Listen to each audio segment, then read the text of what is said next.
Olá, gente. Bom dia, boa tarde, boa noite.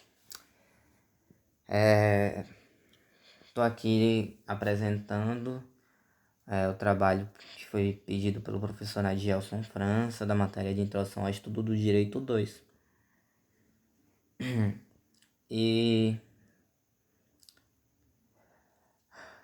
eu espero que vocês entendam que, eu tive algumas dificuldades para fazer esse trabalho e acabei desistindo de usar slide ou então gravar o meu rosto mesmo. E vou fazer aqui, vou deixar aqui na capa do artigo e vou falando, vou explicando sobre o que se trata, sobre como funciona, tá? Porque eu tive algumas dificuldades e acabei desistindo. Mas enfim, o artigo é Constitucionalismo e Democracia, Soberania e Poder Constituinte, da revista Direito GV, Coalizar 1. Os autores são Vera Carandichoeri e Miguel Godoy. Sou Tarcísio Jatobá, aluno do segundo semestre de Direito, e espero que vocês fiquem até o final. Mas enfim, vamos lá. Democracia constitucional apresenta em seu seio um paradoxo. Democracia é um regime no qual todos os cidadãos elegíveis participam igualmente, seja através de representantes eleitos, seja diretamente, a fim de deliberar a respeito de questões concernes à comunidade política. Ou seja, é a teoria do governo absoluto. O constitucionalismo, por sua vez, põe um limite à soberania popular e, portanto, é a teoria do governo limitado. No artigo de autoria de Vera Carandichoeri, no caso esse, e Miguel G. Godoy, é feita uma análise desse paradoxo. Investiga ainda a relação entre soberania e poder constituinte. Antes mesmo de a gente chegar na discussão da relação entre a democracia e o constitucionalismo, é necessário falar da correspondência entre soberania e poder constituinte. Desculpem, que eu estou meio gripado. Poder constituinte. Pois é, a própria Constituição que estabelece um laço entre os mesmos, pois a soberania vista como soberania popular é autogoverno. O próprio povo se governa, obviamente, pregando que a mesma seja cumprida.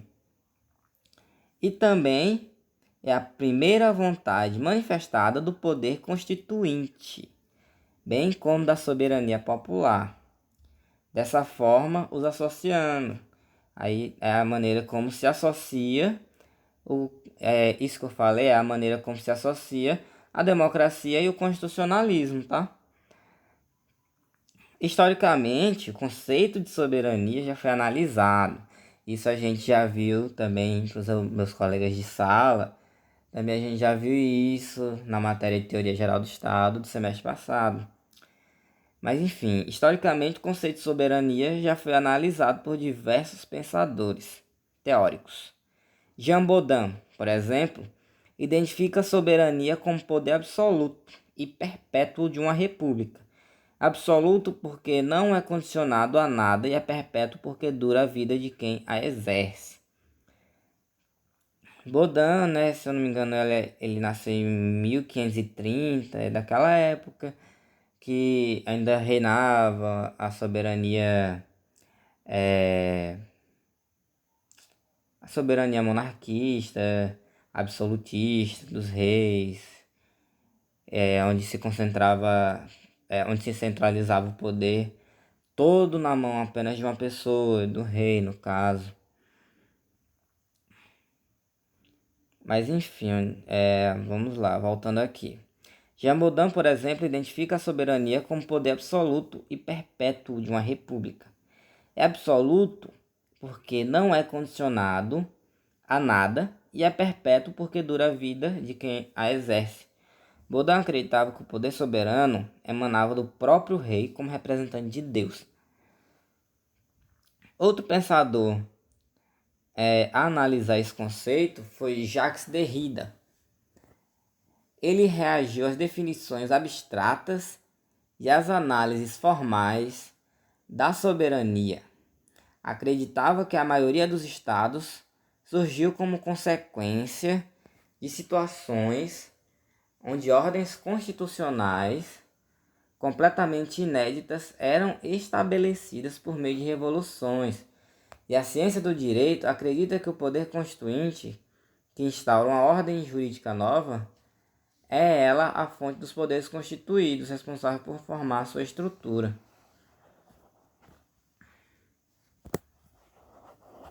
E temos um exemplo também, através de algumas coisas aqui que eu vi, a ação direta de inconstitucionalidade. Nesse processo, o governador do estado de Rondônia, Jerônimo Garcia de Santana, propôs ação direta de inconstitucionalidade no artigo 3333333 da DCT, da Constituição Local. Vamos lá, de 28 de 9 de 89. Dizendo que as anistias administrativas em relação a servidores públicos da administração direta, indireta, autárquica e fundacional, demitidos ou que sofreram outras punições no período de 21 de dezembro de 1981 até a promulgação da Constituição de 89 por motivo político, não eram matérias do âmbito estadual, e sim concernes unicamente à União. A ação foi julgada improcedente pelos ministros do Supremo Tribunal Federal por unanimidade de votos. Isso porque apenas as anistias penais abordam única e exclusivamente a lei maior, ou seja, não acontece uma restrição quanto ao poder constituinte estadual, porque a própria Constituição Federal não faz nenhuma vedação ao constituinte estadual.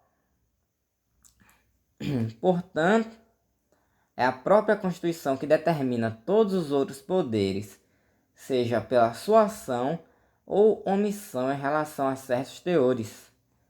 Deste modo, ela quem determina todos os outros poderes constituídos, como ressaltado pelos autores Vera Caram de Chueri e Miguel G. Godoy.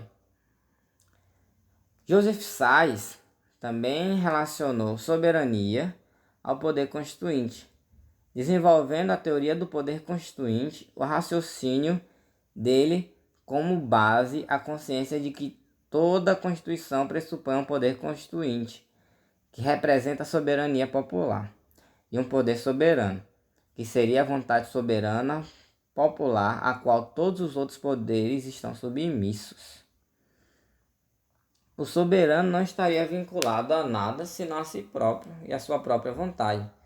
Mas também é importante apontar que o conceito de soberania utilizado por este teórico não é de soberania popular, e sim soberania nacional.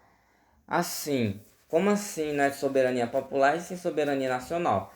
Porque, assim, quando a gente fala de popular, a gente fala de povo. Povo é apenas aquelas pessoas que constituem um país. É um dos elementos do Estado, no caso. O povo é apenas um dos elementos que constituem um país, um Estado, no caso. Um país não, um Estado. E nação é quando o povo, é a questão do povo, porém também com uma relação de sentimentalismo. Uma relação de sentimentalismo pelo país. É mais ou menos isso. Antônio Negri, pensador contemporâneo, rediscute o poder constituinte. Este acredita que a democracia e o poder constituinte não se separam. O poder constituinte não seria apenas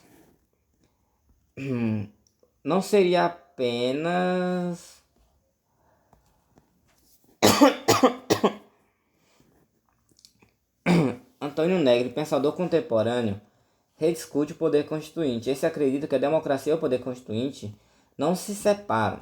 O poder constituinte não seria apenas um poder onipotente e expansivo, que produz normas constitucionais de todo ordenamento jurídico, mas seria também o sujeito dessa atividade. Negri seria também o sujeito dessa atividade. Negri se apoia na frase do cientista francês Bourdieu: a potência do poder constituinte é avessa a uma integração total em um sistema hierarquizado de normas e competências, permanecendo sempre estranho ao direito. O poder constituinte se mostra para Negri, portanto, sendo muito complexo, uma vez que apresenta uma contradição inerente. Ao mesmo tempo que funda o direito, também refuta sua fundação. Acrescenta-se a isso ainda o fato de que a própria democracia é insubmissa à constitucionalização.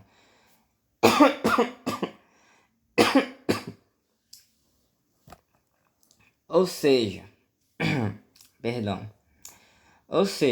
o paradoxo consiste no fato de que, se sob a ótica jurídica,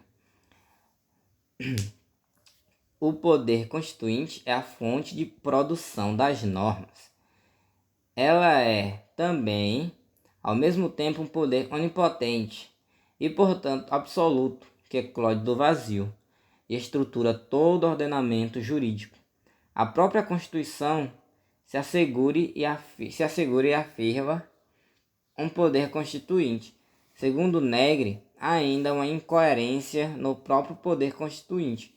Isso porque o direito eleva a algo pleno e absoluto e posteriormente o limita, contestando sua natureza pelo concebimento dos poderes constituídos. Já o contrassenso entre soberania e constitucionalismo some na medida em que é necessário considerar que o povo, ente soberano, ao se autolegislar, cria e funda a Constituição, impondo a si mesmos normas e limites que regularão os poderes constituídos dessa maneira. O poder constituinte não pode ser pensado como sendo separado da soberania, muito menos sob uma relação de predominância entre eles. Ambos existem em pé de igualdade. Ou seja, o próprio povo cria a Constituição para que possam se governar, para que não se cometam excessos, não se cometam coisas que não devem ser cometidas, que vai contra a própria democracia. Por isso, a Constituição, o constitucionalismo é necessário para regular até onde vai essa democracia, entende? Até onde vai essa democracia. Porém, nenhum nem outro está superior nessa questão. Os dois estão em pé de igualdade, para que os dois possam regular um ao outro. Enquanto a democracia regula o poder constituinte, o constitucionalismo também regula a democracia, para que não se cometam excessos nem de um lado nem do outro. Contrário do que pensa Negri, os autores Vera de Choueiri e Miguel Godoy admitem que o constitucionalismo não reprime o poder constituinte, pelo contrário, o evidencia e o reafirma ao assegurar e preservar as conquistas políticas, culturais, entre outros,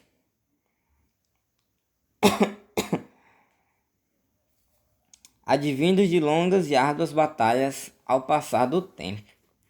A democracia é um processo de constante renovação de direitos. E o principal motor dessa renovação é o conflito, que não se deve ser nunca erradicado da sociedade. Esses conflitos constituem e expressam as angústias das sociedades democráticas, mostrando a marginalização de uma parte da sociedade indomesticável que sempre busca uma sociedade mais igualitária. Porque em toda democracia é assim, sempre quem manda é a maioria, obviamente. Mas acontece que sempre vai ter aquele povo, aquela parte da sociedade que não vai ter tantos direitos quanto a maioria. E é para isso também que a democracia tá aí. Para garantir também os direitos dessas pessoas. Para que a maioria possa também garantir o direito dessas pessoas. De que forma também? Através do próprio constitucionalismo. Se você parar para pensar, a partir dessa questão que eu já abordei aqui antes, que fala do pé de igualdade entre o constitucionalismo e a democracia, o povo já pode eleger uma constituição que dê direitos àquelas pessoas que fazem parte de uma minoria menos favorecida, por exemplo. Mas enfim, voltando aqui de onde eu estava. É justamente por conta desses conflitos que ocorre uma repetitiva renovação do constitucionalismo. Deve-se pensar na Constituição não unicamente pelo ponto de vista de sua data de promulgação, mas sim com consequência de lutas, reivindicações. O poder constituinte, por sua vez, tem a função de impedir que indivíduos sem a devida competência firam a Constituição. Portanto, soberania, poder constituinte e poder constituído estabelecem uma dinâmica que resulta na instauração e manutenção da Constituição. Como eu já falei aqui, que a democracia e o poder constituinte, no caso o constitucionalismo,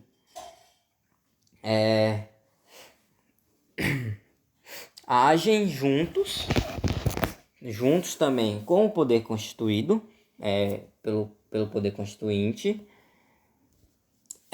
para que a Constituição tenha sempre a manutenção adequada, tá? Que tenha sempre a manutenção adequada, seja sempre bem cuidada pelos governantes e pelo próprio povo, para que não caia nas mãos de pessoas incompetentes que venham a cometer excessos. Por isso que está aí a democracia e a Constituição. Que a democracia cria a Constituição e a Constituição impõe limites até onde vai aquela democracia. A democracia, como já mencionado anteriormente, inspira uma ideia de que o povo se autolegisla, ou seja, dos próprios indivíduos de uma nação, estabelecendo as normas e regras fundamentais para regular a vida política. O constitucionalismo se opõe à ideia, uma vez que estabelece uma norma fundamental e que não pode ser tocada pela política majoritária que regulamente até onde, por quem e através de quais procedimentos as normas devem ser elaboradas. Deste modo, a norma fundamental acaba por se tornar moderadora e controladora das ações vindas da população, pois decide que alguns assuntos não devem ser discutidos através da prática democrática. Sim, também. Porque muitas vezes o povo não tem o conhecimento necessário para cuidar de alguns assuntos. E por isso também existe aquela questão da democracia indireta, né? Como o Brasil é uma democracia semidireta, por exemplo, a gente pode dar a nossa opinião e exercer o poder, o nosso poder, o poder do povo, em algumas coisas. Porém, não em tudo. Porém, não pode em tudo. Porque muitas vezes o povo também não tem o conhecimento necessário para que venha abordar aquela situação, venha abordar aquele tema. E por isso temos os representantes eleitos. Desse modo, a norma fundamental acaba se tornando a moderadora, controladora das ações vindas da população, pois decide que alguns assuntos não devem ser discutidos através da prática democrática. E também a Constituição exprime não apenas ao ser, mas também ao dever ser da norma. A norma fundamental é responsável pelas demais espécies normativas. A democracia, por sua vez, tem um papel impiedoso de criar uma tensão constante entre o constitucionalismo e o regime democrático. Isso é necessário para não acomodar o constitucionalismo em suas conquistas.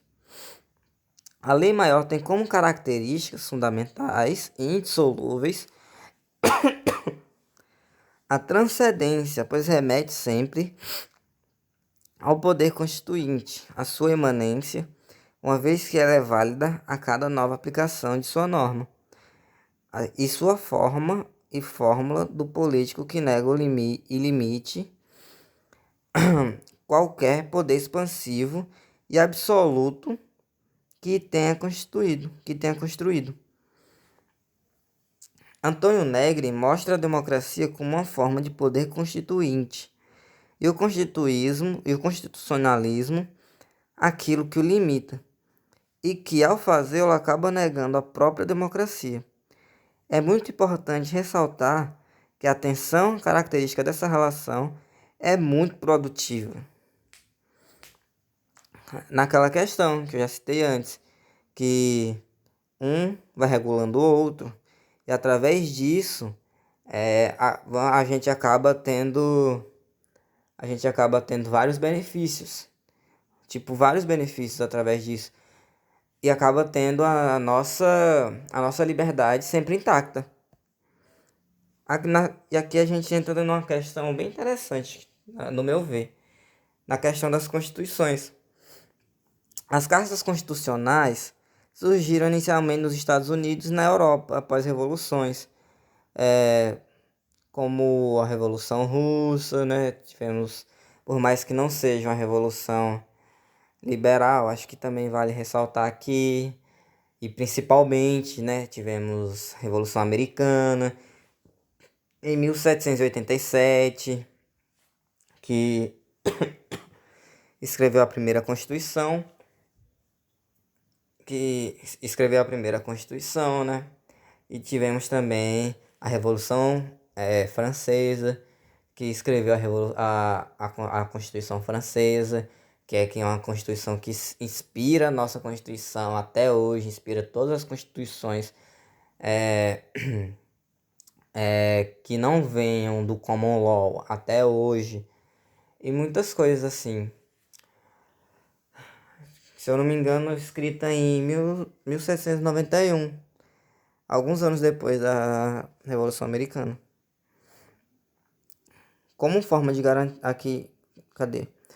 As cartas constitucionais surgiram inicialmente nos Estados Unidos e na Europa após revoluções, como forma de garantir direitos e liberdades das pessoas, contendo em sua essência todas as conquistas históricas. As constituições se puseram contra os poderes ilimitados, seja do monarca ou do povo, estabelecendo quais deveriam ser o alcance de cada poder. Como foi abordado, né? Eu já abordei isso em sala de aula antes, na questão do genocídio armênio e tal, e algumas coisas assim. Que antes, quando não tinha Constituição, os soberanos, né? As pessoas que estavam à frente dos seus países faziam o que o que eles queriam com o povo. Assim, e por conta disso, aconteceram muitos desastres, aconteceram muitas coisas muito ruins que realmente não deveriam ter acontecido, e acho que não é o que ninguém queria que tivesse acontecido. Mas acredito que se não tivesse acontecido, tanto a questão de Mao Tse Tung, da China, quanto de Adolf Hitler, da Alemanha, Mussolini, da Itália, do genocídio armênio, se eu não me engano, na Primeira Guerra Mundial, e da União Soviética, nessa questão,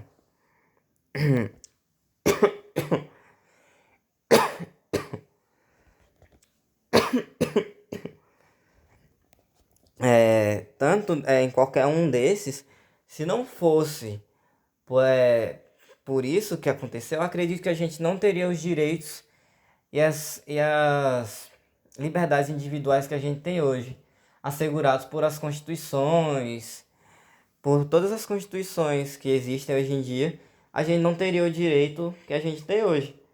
Tanto que nas constituições hoje tem que ter a parte material e a parte formal.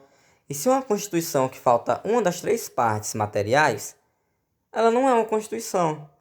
Que são as partes materiais são aquelas partes que delimitam o poder do Estado, que delimitam a divisão de poder, que protegem as liberdades individuais. Eu acredito que se não fosse por esses acontecimentos, nós não teríamos o que a gente tem hoje. É, digamos que tenha sido um grande, grande mal necessário.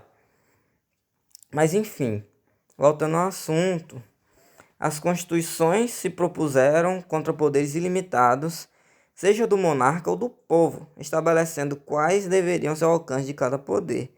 Assim, desde os tempos mais antigos até os dias de hoje, tem como objetivo uma lei magna que seja relativamente estável, que assegure a proteção das liberdades e também o limite de poder. Segundo Gilberto Bercovitch, essa Constituição ideal imporia limites não só no poder soberano, chefe de Estado, mas também no poder soberano do povo. Além disso, devem carregar e honrar os compromissos e conquistas históricas, como, por exemplo, o sufrágio universal e a tortura, sob o risco de recaírem em regimes totalitários existentes em um passado não muito distante. Contrariamente ao que aponta Berkovitch, Vera Kran de Choueiri e Miguel Godoy, acreditam que a partir da própria aplicação da Constituição que se atualiza e se revigora sua potência revolucionária. Eu acho interessante essa questão de potência revolucionária, porque é realmente uma potência revolucionária, porque as constituições elas foram criadas através de revoluções. E eu acho muito interessante essa questão, acho muito bonita, digamos assim. Diante dessa tensão resultante da relação entre democracia e constitucionalismo, deve-se para eles, através de uma ótica comum, o princípio da igualdade. Esse princípio determina que todas as pessoas têm a mesma dignidade moral e são iguais em suas capacidades elementares. Da mesma forma, todo indivíduo tem igual direito de intervir na resolução dos assuntos que afetam a sua comunidade, devendo participar do processo decisório em pé de igualdade. Sendo assim, presta um compromisso frente à democracia, do mesmo modo que presta também um compromisso como o constitucionalismo, na medida em que se preserva certos direitos fundamentais, e os quais permitem a cada um levar sua vida conforme suas ideias, e ainda preservar uma estrutura de decisão democrática em que a opinião de cada um vale o mesmo que a do outro. Nessa concepção de igualdade, tem a ideia de que é necessário fazê-lo nas medidas de suas igualdades. Ai, gente, desculpa, de verdade, desculpa. Suas... bem como suas desigualdades. Portanto, a vida de um indivíduo será determinada pelas escolhas que esse faz e não pelas condições em que nasceu. Se por algum motivo houver a restrição dos direitos e este ocasionar que muitos problemas sociais deixam de ser resolvidos pelo direito, estes devem ser resolvidos pelo processo democrático, na medida em que o povo participa dessa decisão. É isso. Obrigado por passar esse trabalho, professor, que eu achei muito interessante. E eu pude abordar esse tema que eu realmente gostei muito. E é isso. espero que dê tudo certo, né? Espero que essa pandemia passe logo, que tudo fique bom, tudo fique bem, todo mundo fique bem.